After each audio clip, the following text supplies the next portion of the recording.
Central's World News headquarters in New York.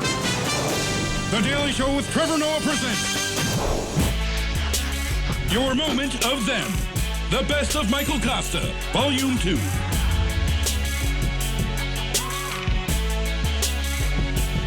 The question is, does liberal outrage at Trump only drive more people to his side? Well, for answers, we turn to our senior civility correspondent, Michael Kosta, everybody. Michael, this is really confusing. Well, I know it seems confusing, Trevor, but those pundits are absolutely right. It's like when my girlfriend kept accusing me of wanting to sleep with Karen. You know, she brought it up so much that eventually I slept with Karen. Again, I had already slept with her. I'm not a great person. I'm just making the point. Wait. What is the point again? The point is, like my girlfriend, all the liberals screaming and shouting annoys people so much it makes them vote for Trump. Well, but wait, isn't there a double standard here, Michael? I mean, like, the president's supporters want civility, but he's out there calling people bitches and saying that some women are too ugly to assault. He's just telling it how it is. I mean, sorry if it triggers you, but it's funny. Okay, but then Robert De Niro saying "F Trump" at the Tony Awards? That's crude, okay? That is crude and disgusting. If George Washington saw what's become of the Tony Awards, Trevor, I'm just glad he's dead. Well, here's the thing. I guess I just don't understand how people could be more offended at language than policies. You know, like how conservatives flipped out when Peter Fonda tweeted that Trump's children should be locked in a cage. And how dare he, Trevor? How dare Peter Fonda, the star of Yuli's Gold, the 123rd top-grossing movie of 1997, a man with that kind of power, say the president's child should be locked up? Yep, but the president is actually locking up children right now. Okay, yeah, so what? Sometimes you gotta lock kids up. But to threaten to lock kids up, I just thank God Abraham Lincoln was shot to death before he read that tweet. Okay, but just so we're clear, this is the same side that cheered on Corey Lewandowski when he mocked a girl with Down syndrome being taken away from her parents. Do you even have jokes in Africa, Trevor? Lewandowski wasn't mocking the girl. He was mocking people who think a girl with Down syndrome being separated from her family is sad. But it is sad. If you don't think that, you're heartless. Oh, really, Trevor? You're calling Trump voters heartless? Guess what? They just got 10 more Trump votes right there. Wait. I just got him 10 more votes? That's the stupidest thing I've ever heard. Oh, and now they're stupid, too? Now those 10 people are definitely voting for Trump. Didn't you just say that they were already voting for Trump? They might have forgotten. Those people are kind of stupid. So let me get this straight. If liberals criticize Trump, he'll get more votes. But if they don't do anything, then he wins anyway. So how can they win the situation? Don't ask me. I mean, I had a girlfriend and Karen, and now they've both kicked me out, you know? I'm just glad Ronald Reagan is too dead to see this proud American reduced to sleeping in the office of his African boss. Wait, you're sleeping in my office? That's Trevor Noah, everybody. We'll be right back. Thank you very much. The nation's media may be focused on kids in cages being ripped apart from their families at the border, but down here in Trump country, they only wanted to talk about one thing. Space Force. We need it. Space Force. Making space great again. I am so excited about Space Force. There was just one question. What is Space Force? Something we've been missing for a long time. You get to go to space. Well, isn't it fun to say it? Say Space Force. Space Force. It's the next generation. It's exciting, isn't it? What is it? It is what they refer to as cloud computer. So Space Force is iTunes. It's where all my music is. Yes, I agree. It's iTunes. What is Space Force? You know, space exploration and just finding out what's out there, I guess. But NASA does space exploration. NASA is only going to tell us what they want us to know. Whereas I think Trump will send his own stuff and we will find out the truth. Who would lead Space Force? Neil Armstrong. Okay. I mean, he's dead. We'd have to bring him back to life. It has to have a military background. Yeah. It has to have a military I think so, yeah. But the military has advised President Trump that we don't need a Space Force. Well, Trump's his own man. He knows more. And he's going to tell us the truth about what's out there. When you're in Trump's universe, everyone loves Space Force. Space Force! But why do we need Space Force? I'm sure that there will be war in space. Let's not forget 9/11, okay? I think that Space Force could help prevent the next 9/11. Which would be 9/12. 9/12, 9/13. I think ISIS could get to space. Space ISIS? Space ISIS. Right, Space ISIS. But do we really need a Space Force? Doesn't make a lot of sense, and we'd be wasting a lot of dollars, but at the same time, it's just gonna be cool. Let me just unpack what you just said. Right. We need to have a Space Force. It's going to be a waste of money, Yep. but it's going to be cool. Right. So we need to have it. You stand by that statement? Stand by that statement 100%. Yeah, Space Force. Pretty much. Pretty much we need regulations in space because you can do whatever you want. Isn't Trump against regulation? Yeah, but yeah, I just stuttered myself here. You know what? Space Force, it's just a cool name. It's just a cool name. And that's good enough. Space Force. Michael, you are a white man. Thank you, Trevor. What are your thoughts on reparations? I mean, this is a difficult issue, Trevor, but honestly, I think white people should support America paying reparations for slavery. Because let's face facts, slavery was the worst thing that America has ever done, not counting the time we stabbed the moon to death with the American flag. Wow, Michael, that's a really progressive opinion. It's not crazy. Reparations often do happen. Germany paid reparations for the Holocaust. Canada paid reparations to their indigenous people. I'm still paying reparations to my friend Tony. Apparently, watching the cats also means you have to feed them. You watch them die? What? Anyway, we don't have time for that. Aside from the cat thing, I'm actually impressed that you, Michael Kosta, a white man, support reparations for black people. What? No, I'm doing this for white people. Because if America pays reparations to black people, then white people will finally be free from the bondage of white guilt. I knew there was a catch! What catch? I knew it! What catch? I'm saying, wouldn't it be wonderful to wipe the slate clean? We pay reparations and white guilt goes away. No more worrying about, is it people of color or African Americans or my home dogs in the hizzle? That's why I'm pro-reparations. First we elected Obama, then we gave Moonlight the Oscar, throw in reparations and we call it square. Costa, this is an ignorant argument, and honestly, I'm really offended by it. Whoa, sorry. Well, allow me to make reparations for how I've wronged you. There's $50. All right, now I'm mildly irritated by what you said. It's a win-win. My guilt is gone, and you get to buy a new ceremonial Africa thing. What? Oops, I shouldn't have said that. Here's $50. I'm sorry about that.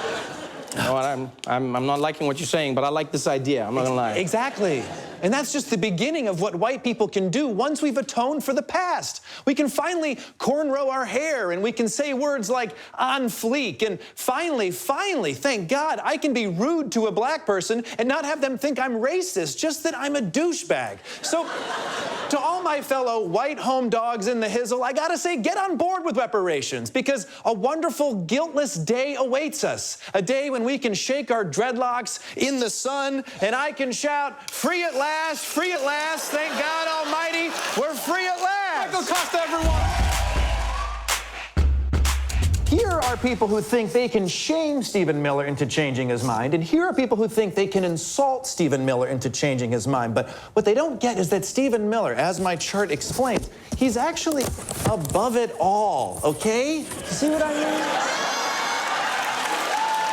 This illustrates how investigators deal with attorney-client privilege. You see, Trevor, this circle represents documents pertinent to the criminal investigation, while this circle represents documents that our prosecutors are not allowed to see. In this very sensitive area right in the middle, that's where the taint team works. That seems like an important job. Yeah, this is a crack team of lawyers we're talking about here. Experts in probing, which is necessary because if you stray too far in the wrong direction, things can start to get a little hairy. So Michael, what exactly is the taint team sniffing around for? Well, Trevor, They're looking for what's known in legal circles as all notable documents under surveillance, or the acronym ANUS for short. Well, no, hold on. You said all notable documents. Where's the D? Oh, the D? Well, the D's up here. There are two spheres of the scumbag defense. So here's innocence, and over here is being a scumbag. Now, normally they don't overlap, but now Giuliani has inserted Trump right here, and this is his comfort zone. And he can bounce back and forth between these two with total freedom. Innocent, scumbag, innocent, scumbag. And he can get right in the middle there and just be perfect. Here's Florida, okay? Now, let's start with the Panhandle, okay? So these two counties right here, Okaloosa and Walton, now they obviously went Republican, but as you travel down the state, you get more of a red and blue, and the votes mix, and you have a bit of a throbbing purple, if you will. Michael, I already see where this is going. Trevor, you know me. This is only going to take me 2 minutes tops, okay? Now, the real area that you have to pay attention to is the tip, right down here, Broward County. Now, this is the most sensitive area of Florida. And now, that's because of the tense recount happening there, right? Because of the recounts. Yeah, sure. Whatever tickles your pickle, Trevor. Here are the Democrats who favor impeachment, okay? And here are the Democrats who don't. Now, okay, please, dude, I know what, you do this all the time, man. You're just drawing a butt. What is wrong with you, Trevor? This is a peach for impeachment, okay?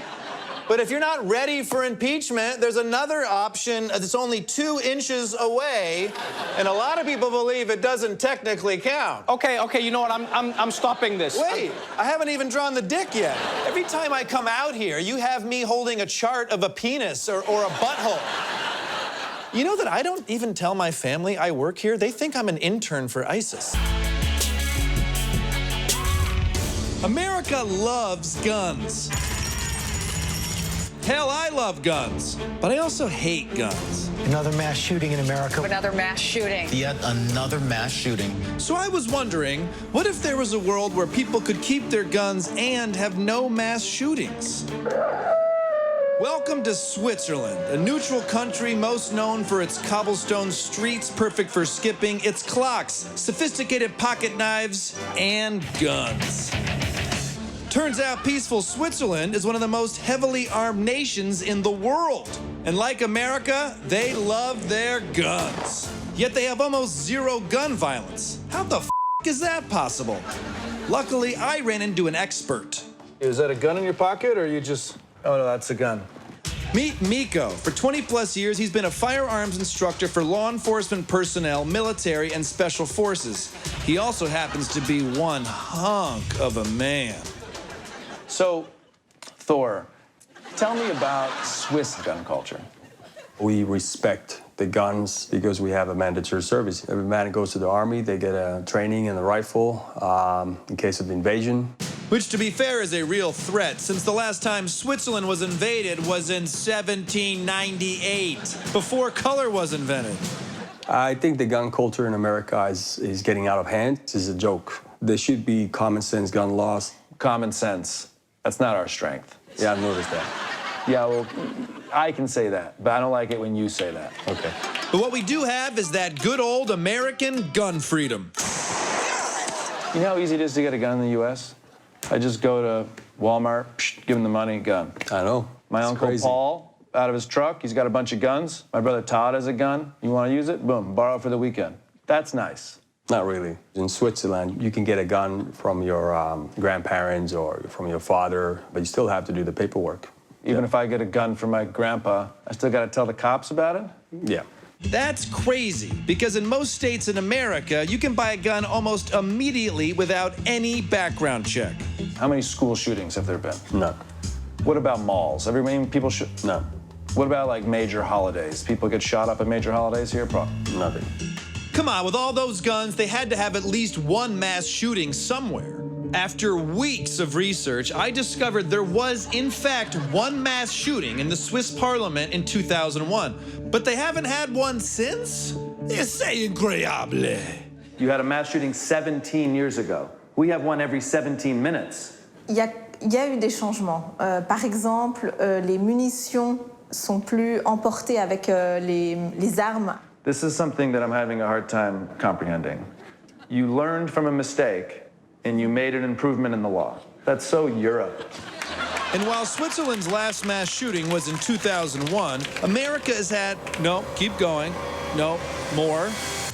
Yeah, there you go. Over 1,900 mass shootings since 2012, averaging to about one a day. Which is why Miko felt I needed to be properly trained before I headed back to the States. We have to talk about safety first. Can I, like with this one? Yeah, just leave it alone. Don't touch it. How are we going to shoot it if I can't touch it? Let me explain you the rules first.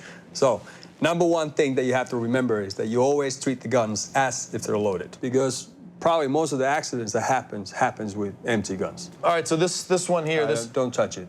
Don't touch it. I think you don't pay enough, attention to what I'm saying. Okay.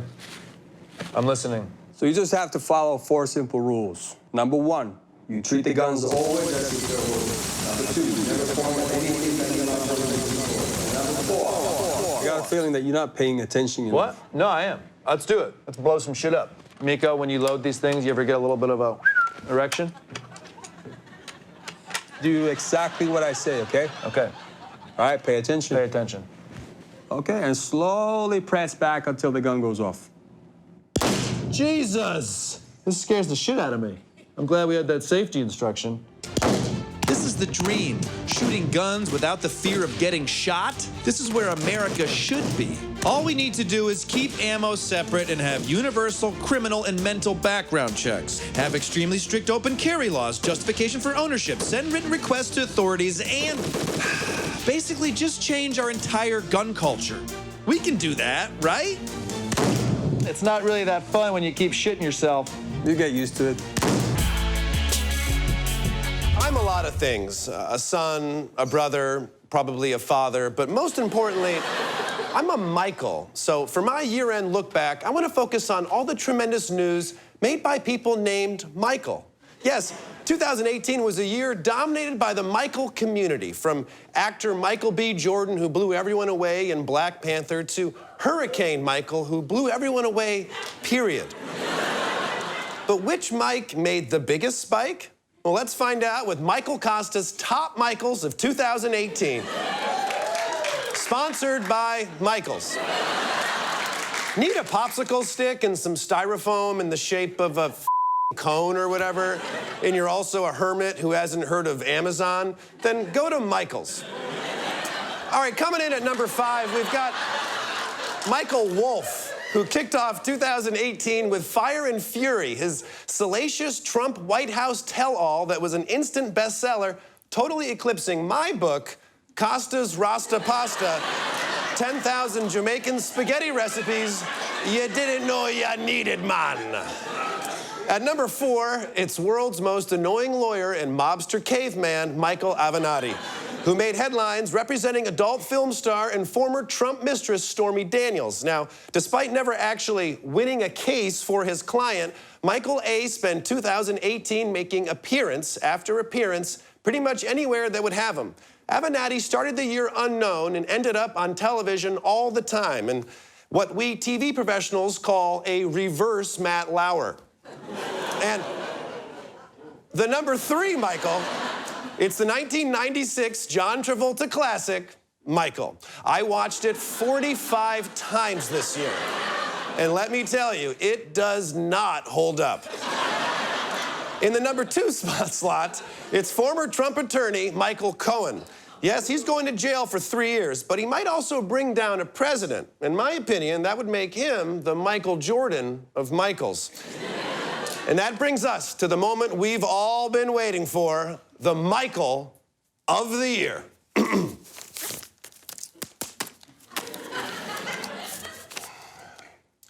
Oh, dang, my electric bill was very high this month. But the top Michael of 2018 is Daily Show correspondent Michael Kosta.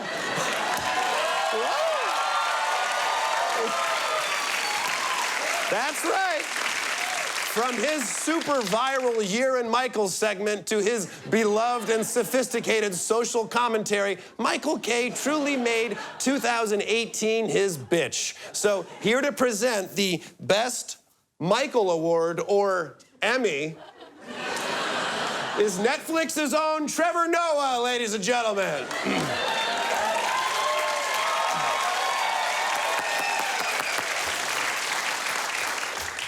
Seriously? Yeah, come on. You must be so proud. Oh, hell yeah, I am. Thank you so much, everybody.